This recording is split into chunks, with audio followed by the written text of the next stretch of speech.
Bonjour à tous, ravi de vous retrouver pour un nouveau tirage. Et aujourd'hui, et si on t'intéressait à ce qui se passe à l'Élysée? On pourrait se demander que fait Emmanuel Macron, non pas de son temps libre. Mais si vous vous souvenez, il y a, je crois, un an et demi, j'avais fait une vidéo et on avait vu que les collaborateurs à l'Élysée se plaignaient de l'attitude de Macron, qu'il était dictatorial, qu'il ne supportait plus personne. On s'en doutait, on l'a vu tout ça. Mais là maintenant, si on pouvait refaire un point et de voir que se passe-t-il à l'Élysée? Finalement, quand les rideaux sont tombés, que se passe-t-il? Y a-t-il une activité particulière? Est-ce que tout le monde est bien au travail? Est-ce que l'on ripaille sous les palais de la République? Que sais-je? Alors je vais prendre deux jeux et puis je vais poser une question simple à ces deux oracles. Comment évolue la situation à l'Élysée avec Emmanuel Macron et son entourage? Dans l'entourage, bien sûr, je mets Brigitte Macron, mais je mets aussi ses collaborateurs, tous ceux qui sont présents, ses conseillers, et toutes les personnes, j'allais dire, qui virevoltent dans cette atmosphère au sein de cet Élysée, tout simplement, qui est devenu peut-être le palais de la richesse. Alors, regardons, observons ce que disent les deux oracles, et puis on va se faire notre idée. On va se faire notre idée, et puis nous aurons des réponses, en tout cas je l'espère, pour comprendre l'attitude. Pourquoi Emmanuel Macron ne veut pas démissionner et qu'il ne démissionnera pas? On peut se dire c'est le pouvoir, mais pas que. Il y a quand même des choses dans l'attitude même de ce président narcissique qui ne sont peut-être pas normales. Observons et regardons. Déjà, le point de départ. On est sur une configuration de travail, ce qui est bien la moindre des choses. On pourrait dire la journée de travail avec Mercure ici, donc des discussions, c'est la carte entreprise. Donc je vous rappelle, Mercure, c'est tout ce qui est communicatif, la communication, les contrats, etc. Entreprise nous montre l'idée de travail. N'y voyez pas une connotation avec la franc-maçonnerie, avec les outils qui sont dessinés. Je vous le dis tout de suite, ce n'est pas l'esprit du Béline, ça n'a rien à voir, hein. Quand vous tirez les cartes, que vous voyez des cartes, elles ne sont pas forcément dédiées à ce que vous souhaitez y voir. Il faut reprendre l'esprit du créateur et à aucun moment le Béline n'a été dans ce sens. On pourrait se dire, si on avait une carte qui s'y rapproche, la franc-maçonnerie pourrait être plutôt reliée à la carte appui, une carte d'entraide, vous voyez, plutôt que celle-ci qui exprime l'idée de travailler, l'idée d'accroître. Mais regardez ici, la carte numéro 5, on a l'impression d'une totale déconnexion.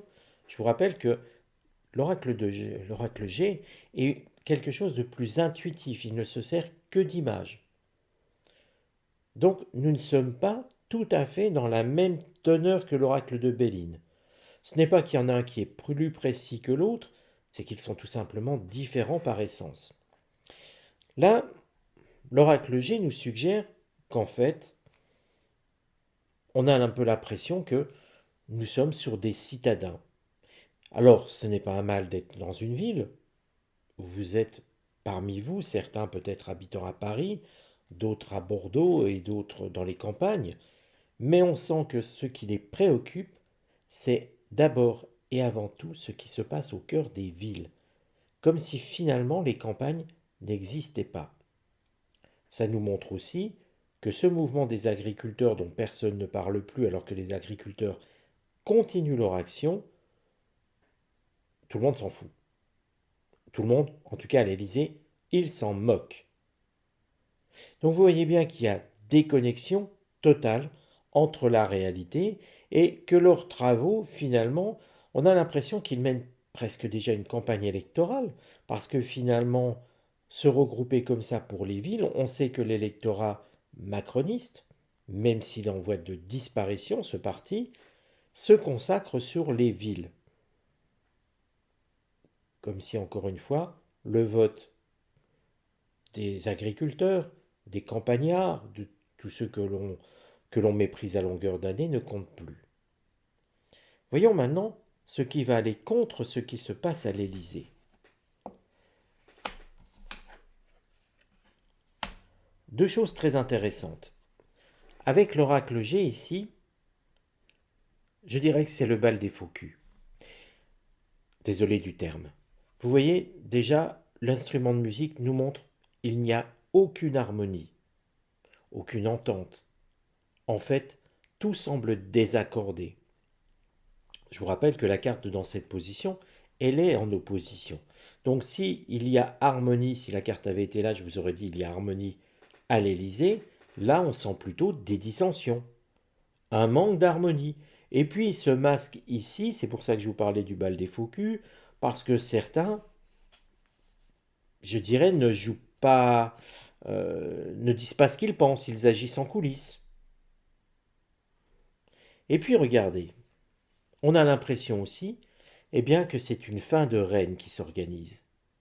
C'est pour ça ici qu'on a ça. Les traîtres commencent à s'agiter, à chercher peut-être d'autres appuis, à chercher d'autres issues de secours. Certains diront les rats cherchent à quitter le navire honorablement, ou en tout cas bien au sec. Et regardez, la carte ici qui est saturnienne, donc un temps long, sans exprimer pour autant le nombre de jours, de mois, de semaines ou d'années, ça nous montre qu'ici, tout le monde sait qu'il va y avoir une rupture, qu'il va y avoir un arrêt, une coupe, que c'est la fin d'un cycle. Tout le monde, sauf le principal intéressé. Mais regardez aussi cette robe, ou plutôt cette toge rouge, rouge sang écarlate, on a l'impression que ça va encore saigner. Et ceux qui pensent qu'il pourrait y avoir un sursaut intelligent de la part de nos dirigeants se trompent. Le dirigeant suprême va s'accrocher au pouvoir et tous ceux qui sont autour vont commencer trahir, à trahir ce président, mais à trahir aussi tout ce qui peut être trahi du moment qu'il reste en place à l'avenir. Nous sommes dans les coulisses de l'Élysée et nous sommes sur un jeu de dupes. Quel est le conseil dans ce qui devrait se passer à l'Élysée?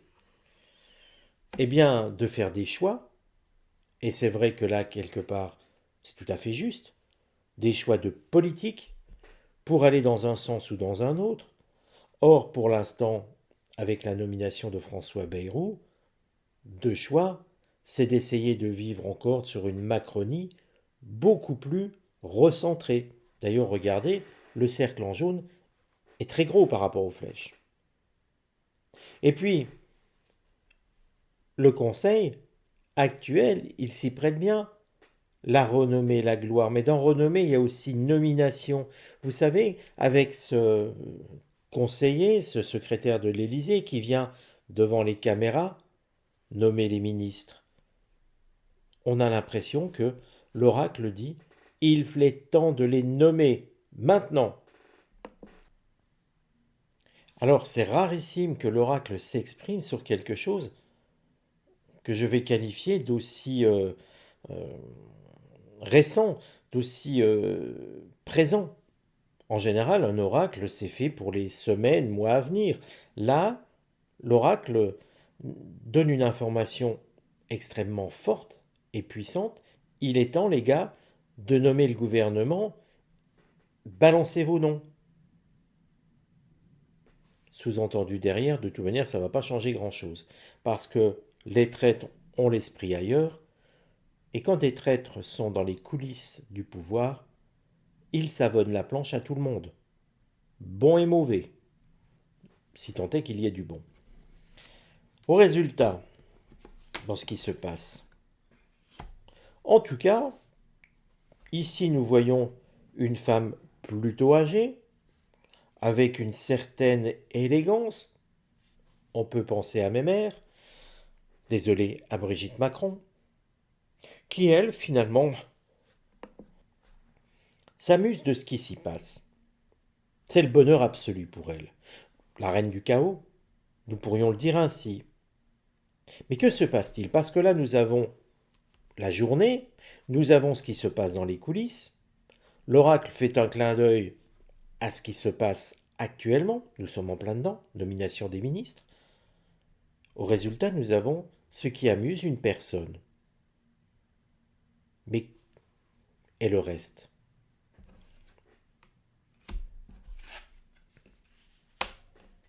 Alors, c'est intéressant. C'est presque amusant si ce n'est qu'on pourrait en pleurer. Parce que vous voyez, cette carte de l'oracle G, c'est une carte représentant sexualité. Si j'oserais dire, nous sommes sur la cage aux folles. Nous sommes sur des partous dans l'Élysée. Évidemment, nous connaissons l'orientation de certains protagonistes. Mais vous voyez qu'ici, en plus, ça amuse la personne ici. Ça amuse Brigitte. Elle s'amuse de voir les petites sauteries de l'Élysée. Et vous voyez que ici, tout le monde en parle. Nous sommes sur une carte mercurienne. Ça veut dire que Mercure, c'est la communication, c'est les réseaux sociaux. Mais attention, il semble que dans le lot, certains notent qui participe. Certains sont en train de prendre des notes et vont avoir, si on peut dire, un dossier. Ceux qui pensent que finalement tout ça va être caché aux Français, pas du tout. Il y a des gens là-dedans qui prennent des notes, qui filment vraisemblablement. Il y aura des traces qui seront un jour mis en lumière sur les soirées à l'Élysée sous Emmanuel Macron. Et quand Emmanuel Macron n'est pas là, la souris danse. Et vous voyez qu'elle se prend un malin plaisir à s'amuser de tout ça. C'est la cage aux folles. Réellement. Dans tous les sens du terme. Et nul doute que celui qui filme se trouve ici. Il se trouve dans ceux qui agissent dans le désaccord pour garder des billes et négocier son propre avenir. Nous sommes sur une fin de règne, comme je vous l'ai dit. Ça, il faut l'accepter, c'est une fin de règne, mais qui se termine de façon tragique, dans un mauvais film, avec de mauvais acteurs et un mauvais scénario. Avec grand-mère sur le retour d'âge, qui s'amuse de ses derniers instants dans les palais du pouvoir. Est-ce que nous aurons accès à ces films un jour? Vraisemblablement parce que, avec la mise en lumière, il y aura des fuites, des révélations. Ne les attendez pas pour Noël, non. Mais regardez bien ce qui va se passer dans les mois à venir, dans les semaines à venir, au fur et à mesure des déçus et de ceux qui sont en train de savonner la planche à tout le monde, et qui sont quelque part aussi fautifs que les acteurs, car pour prendre un film sur des personnes présentes, il faut participer. La cage aux folles est ouverte, c'est vrai, mais pas que. Si cette vidéo vous a intéressé, n'hésitez pas à la liker, à la partager autour de vous, pour faire connaître finalement ce qui se passe dans les coulisses de l'Élysée en France. Dans cette fin de règne d'un septennat, d'un quinquennat, et heureusement c'était déjà qu'un quinquennat, mais deux quinquennats terriblement longs, regardez bien quand même que l'oracle garde le bon sens. Lui seul, finalement, dans tout ce qui se passe à l'Élysée, il n'y a que l'oracle qui dise ce qu'il faut faire nommer des ministres, agir, prendre des décisions. À bientôt les amis, prenez soin de vous et de vos proches.